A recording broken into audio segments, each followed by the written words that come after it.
You ask Tiger to solve. This deals with linear equations with one unknown.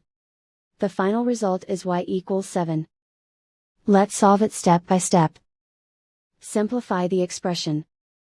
Expand the parentheses. Simplify the arithmetic. Group all constants on the right side of the equation. Subtract 8 from both sides. Simplify the arithmetic.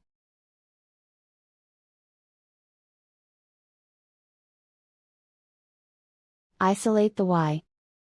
Divide both sides by 2.